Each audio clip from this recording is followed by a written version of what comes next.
semua anak-anak kita harus mengalami pendidikan dengan fasilitas yang bagus.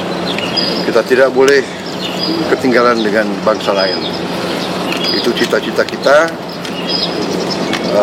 Insya Allah kita akan sampai ke situ. Tapi alhamdulillah sekolah rakyat, jadi anak-anak yang putus sekolah bisa sekolah, anak-anak yang tadinya mungkin merasa rendah diri karena orang tuanya sangat susah hidupnya, kita tarik keluar, kita beri lingkungan yang sebaik-baiknya supaya dia percaya diri dan dia dapat pendidikan yang terbaik yang bisa kita berikan.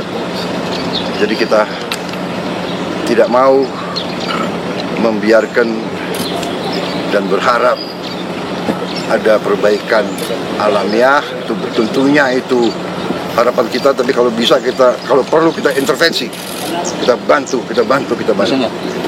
Saya kira itu dari saya. Ada catatan atau perbaikan yang perlu dilakukan nggak Pak dari tinjauan pertama ini?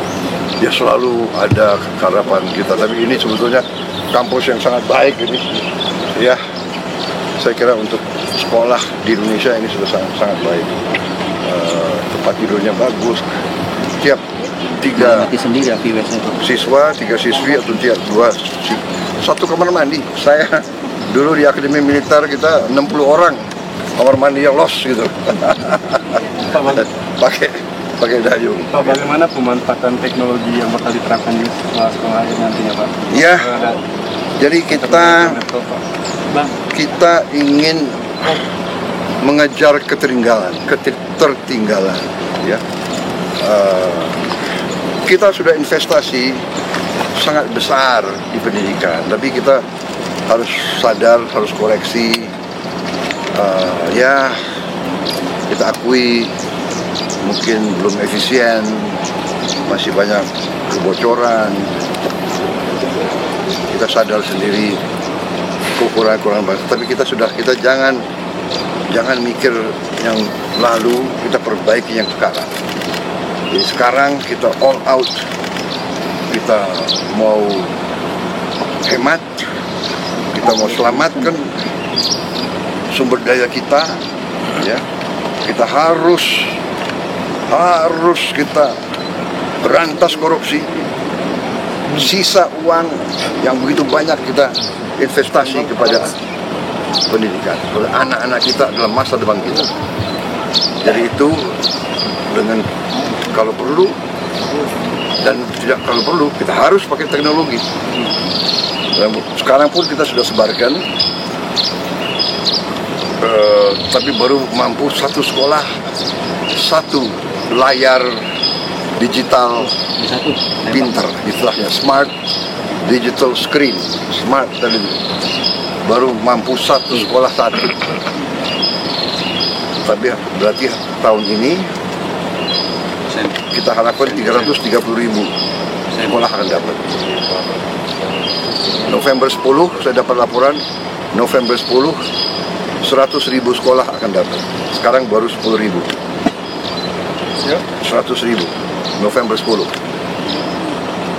Tahun depan kita tambah satu sekolah 3 layar. Idealnya nanti satu kelas 1 layar. Di situ pelajaran-pelajaran dengan konten yang terbaik, animasi, dan kita bisa long distance education, tele education. Karena apa? Untuk membantu daerah-daerah terluar, terpencil, juga daerah-daerah di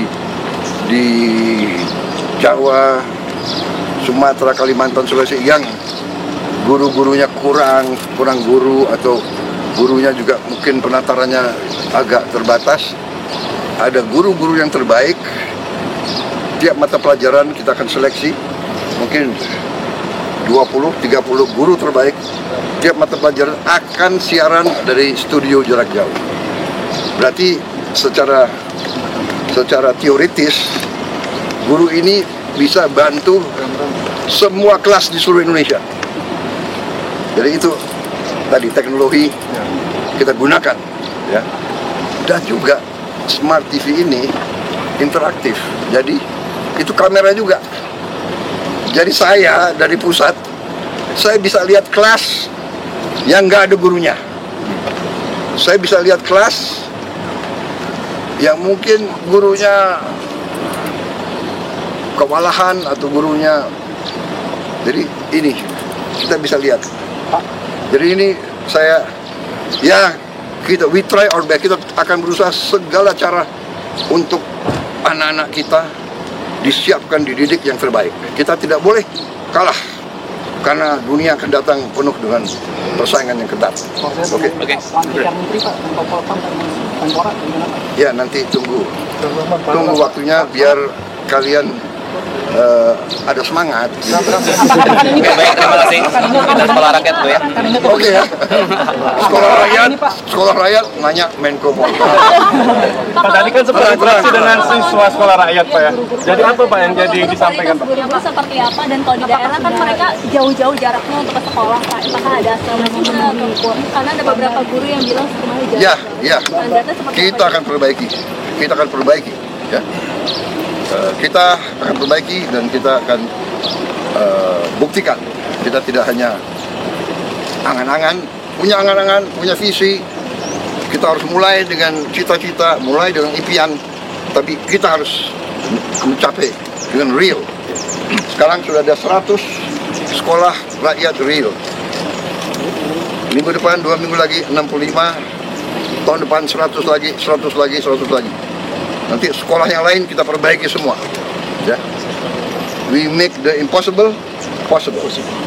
Yang tidak mungkin kita bikin mungkin.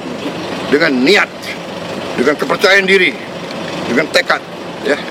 Selalu think big, do our best, make the impossible possible.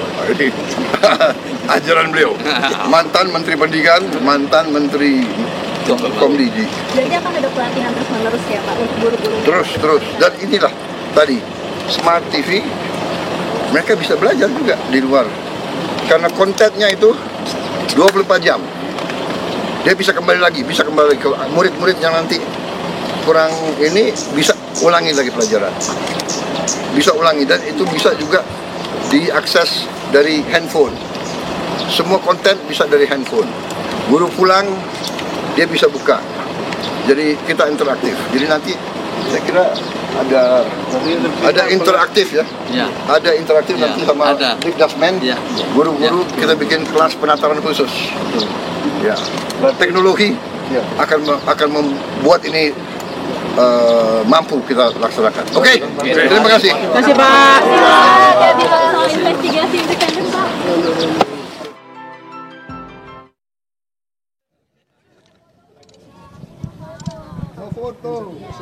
Mas. Biar kamera saya nggak boleh keluar, makasih. Dari sekolah rakyat ini. Bagus. Bagus, Izin, Pak. Bagus, maaf, bagus. Bagus. Silakan. Bagus, Pak. Bagus. Pak Gatot ya. Ia berfoto bersama juga dengan Mensos Saifullah Yusuf dan Mensos Agus Jabo, dan ada juga Sekap Satpol PP. Oke. Terima kasih, Pak. Belajar yang